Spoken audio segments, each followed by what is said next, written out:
করছি, দরজার নখ ভিতর থেকে ভাঙা ছিল জানতো, তারপরেও বাথরুমে দরজা ফাঁক করে ভিডিও করে রেখেছি। নিজের পছন্দে বিয়ে করেও সুখী হতে পারেননি এক বিবাহিতা নারী। নির্যাতিত হতে হয় স্বামীর হাতে, শ্বশুর শাশুড়ি এবং শ্বশুর বাড়ির সকল মানুষের হাতেই।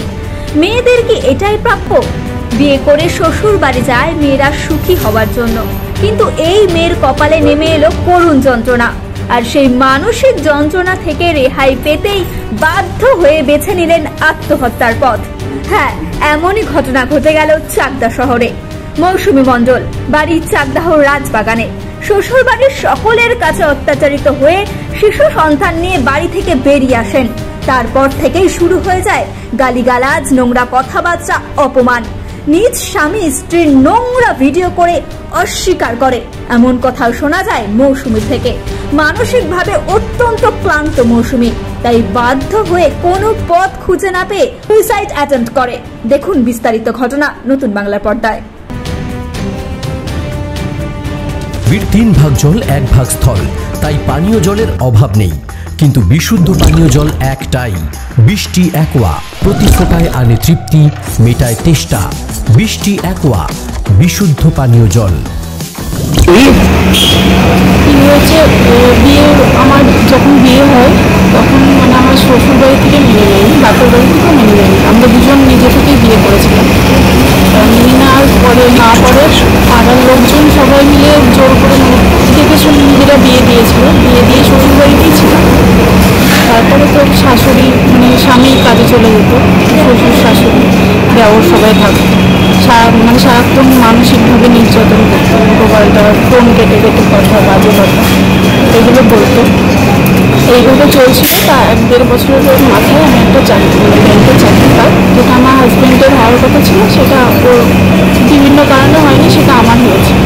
তো আমি সেই চাকরিটা করছি এখনও। সেই নিয়েও আমার শাশুড়ির প্রবলেম ছিল, যে চাকরিটা আমার কেন হলো, মানে হাজব্যান্ডের ভাইয়ের কেন হলো না, এই নিয়ে ওনাদের একটা দ্বিমত ছিল, এই নিয়ে অসুবিধা ছিল। এই সমস্ত নিয়ে আমরা 9-10 বছর শ্বশুর বাড়িতেই ছিলাম। তা মাঝখানে প্রেগনেন্সির কারণে বাপের বাড়িতে 4-5 মাস ছিলাম। বেবি হওয়ার পরে 4-5 মাস বাপের বাড়িতে কাটিয়েছি, তখনও ঠিকঠাক ছিল। তারপরে বেবির এখন আমার 6 বছর বয়স, এভাবে চলছিল অশান্তি। তারপরে আমার 1 বছর ধরে শ্বশুরবাড়ি থেকে বেরিয়ে আসি। 1 বছর হলো। 1 বছর ধরে এখন আমার হাজব্যান্ড নানা রকমভাবে সন্দেহ করছে, বাজে বাজে কথা, সারাক্ষণ গালিগালাজ এই সমস্ত করেছে। অনেকবার বলেছি যে তোমার যখন আমাকে সহ্য হচ্ছে না, আমার চরিত্র নিয়ে যদি এত শুনলো তাহলে প্রমাণ দেখাবো। কোনো প্রমাণও দেখাতে পারছি না। তারপরে আমি বলেছি তাহলে আমার যখন চরিত্রই খারাপ, তাহলে আমার সঙ্গে সংসারও করতে হবে না, ছেড়ে দাও। আমাকে বলছে না, তোমাকে ছাড়বো না, তোমাকে শান্তিতেও আমার মাকে ফোন করে বলছে আপনার মেয়ের নামে চারিদিকে বদনাম লুটিয়ে দেবো, বাজে বাজে কথা সমস্ত বলে।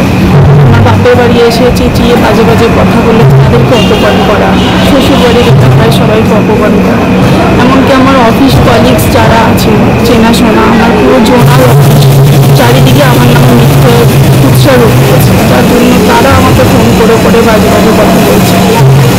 এই নিয়ে প্রচণ্ড মানসিক যন্ত্রণার মধ্যে ছিলাম। এইসব নিয়ে আমি থানায় আমার হাজব্যান্ড আর আমার শ্বশুর শাশুড়ি আগে যা সমস্ত করেছিল সব নিয়ে একটা এফআইআর করেছিলাম। তা ওটা করার পরেও তারা নিজেরা এসে আমার সঙ্গে কোনো সলিউশনে বসেনি বা কোনো কিছুতে বসেনি। তারা তাদের যারা চেনাশোনা আছে কোনো পার্টি পলিটিক্স এইসব করে নিজেদেরকে ডেকে আমার মা বাবাকে অপমান করিয়েছে। এমনকি আমি যেদিনকে এই অ্যাটেম্পটা করি, সুইসাইড অ্যাটেম্প করি, তার আগের দিন রাত 11টার সময় আমাকে ডেকে পাঠিয়েছে আমার হাজব্যান্ড ওই পার্টির লোকের কাছে। ডেকে ওনাদের ভাষায় যতটা চরিত্র ছোট করা যায় ততটাই করিয়েছে। করে আমি সেই প্রেশারটা নিতে পারি, সারা রাত ঘুমাতে পারিনি। পরের দিন অফিসে গিয়ে আমি সুইসাইড অ্যাটেম্পটা করতে পারতাম। আমি মানসিকভাবে আমি আর সুস্থও থাকতে পারছি। আপনি বাথরুম স্নান করতে কিছু ছিল? হ্যাঁ, আমি এমন মানে আমার কি বলবো, আমার স্বামী সে কীভাবে করে ওটা আমি বুঝতে পারছি না। আমি কোনো স্বামী পারে কি না। বাথরুমে স্নান করছি, দরজার নখ ভিতর থেকে ভাঙা ছিল জানতো, আর তারপরেও বাথরুমে দরজা ফাঁক করে বা ভিডিও করে রেখেছি কি না তাও আমি জানি না। সঙ্গে সঙ্গে আমি বেরিয়ে যখন আমি তাকে জিজ্ঞেস করি তুমি এটা কেন করলে, তুমি আমার স্বামী হয়ে, আমাকে বলছে তুমি যা ভাবছো ভুল ভাবছো। জিজ্ঞেস করার পরেও স্বীকার করে।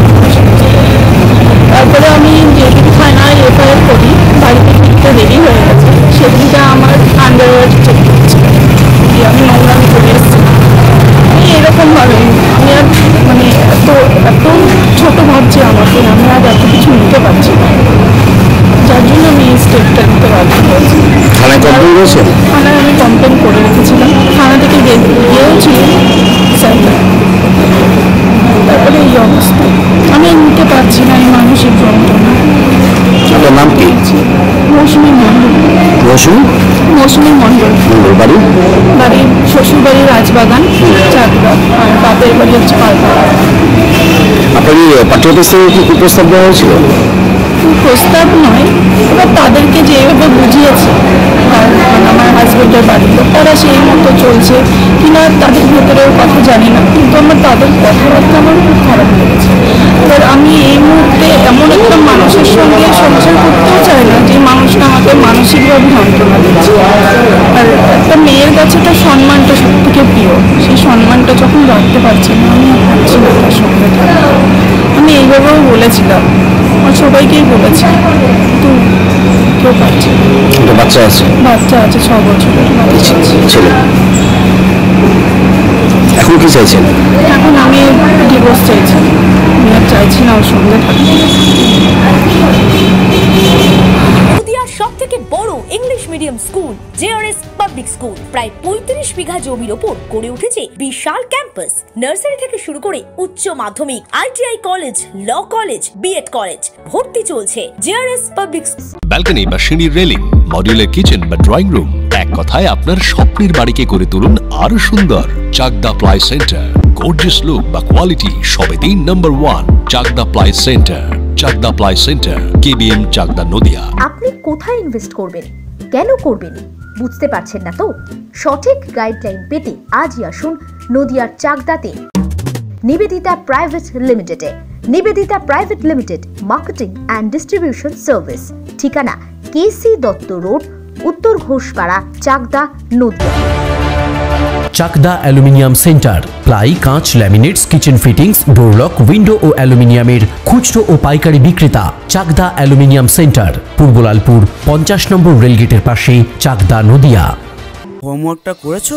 হ্যাঁ স্যার। এ বাবা, ভুল করেছো কেন? চোখে কেমন ঝাপসা দেখছি, লিখতে আর পড়তে খুব সমস্যা হচ্ছে। চাকদার মডার্ন অপটিক্স থেকে ভালো চোখের ডাক্তার দেখিয়ে নাও। প্রতিদিন প্রকৃত চোখের ডাক্তার ও দৃষ্টি বিশেষজ্ঞ মডার্ন অপটিক্স চাকদহ। নদিয়া জেলার সবথেকে বড় বিল্ডার্স চাকদার মা মনসা বিল্ডার্স, রড ও সিমেন্টের পাইকারি ও খুচরো বিক্রেতা। মা মনসা বিল্ডার্স, পদ্মবিলা, চাকদা, নদিয়া। ভাবছেন 3 স্টার ক্যাটাগরিতে কাটাবে? রুম রে মাত্র 1500 টাকা থেকে স্টার, খাওয়া দাওয়া রিজনেবল প্রাইস। নদিয়ার একমাত্র 3 স্টার ক্যাটাগরি হোটেল এনবি সোনার বাংলা হোটেল, কল্যাণী এইমসের ঠিক উল্টো দিকে, কল্যাণী, নদিয়া। স্যামসাং, জিও, রিয়েলমি, নদিয়ার একমাত্র অথরাইজড ডিস্ট্রিবিউটর ঘোষ কমিউনিকেশন, থানার মোড়, চাকদা।